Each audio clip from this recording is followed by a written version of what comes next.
ലോകകപ്പിലെ പന്ത് വിശേഷം.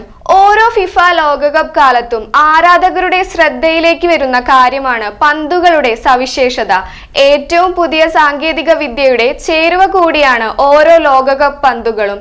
ജബുലാനിയും ബ്രസൂക്കയും ഒക്കെ അതത് കാലത്തെ സാങ്കേതിക വിദ്യകളെ കൂടി ഉള്ളിൽ പേറിയവയാണ്. അഡിഡാസ് ഇറക്കുന്ന ഇത്തവണത്തെ പന്തിലും ഒട്ടേറെ കൗതുകങ്ങൾ ഒളിപ്പിച്ചിട്ടുണ്ട്. ട്രയോണ്ട എന്നാണ് ഈ ലോകകപ്പിന്റെ പന്തിന്റെ പേര്.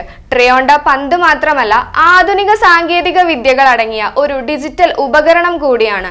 2026 ഫിഫ ലോകകപ്പിന്റെ ഔദ്യോഗിക മാച്ച് ബൗളായ ട്രയോണ്ട ഓരോ സെക്കൻഡിലും 500 തവണയാണ് ഡാറ്റ ശേഖരിക്കുന്നത്. ഏതൊരു സ്മാർട്ട് ഉപകരണത്തെയും പോലെ ഈ പന്ത് കളിക്കളത്തിൽ ഇറക്കുന്നതിന് മുൻപ് ചാർജ് ചെയ്യേണ്ടതുണ്ട്. അഡിഡാസ് ഈ പന്തിൽ വേഗ നിയന്ത്രണത്തിനുള്ള സെൻസർ ഘടിപ്പിച്ചിട്ടുണ്ട്. മുൻകാലങ്ങളിലെ സ്മാർട്ട് പന്തുകളിൽ സെൻസർ കൃത്യം നടുവിലായിരുന്നു ഘടിപ്പിച്ചിരുന്നതെങ്കിൽ ട്രയോണ്ടയിൽ ഇത് പന്തിനുള്ളിൽ ഒരു പ്രത്യേക പാളിയിൽ വശങ്ങളോടൊപ്പമാണ് ചേർത്ത് വെച്ചിരിക്കുന്നത്. ഒരു സെക്കൻഡിൽ 500 തവണ വിവരങ്ങൾ രേഖപ്പെടുത്തുന്ന ഈ സെൻസർ പന്തിലുള്ള ഓരോ സ്പർശവും അതിന്റെ വേഗതയും കറക്കവും കൃത്യമായി രേഖപ്പെടുത്തുന്നു. പന്തിന്റെ ഹൃദയമിടിപ്പ് എന്നാണ് ഈ സെൻസറിനെ അഡിഡാസ് തന്നെ വിശേഷിപ്പിച്ചത്.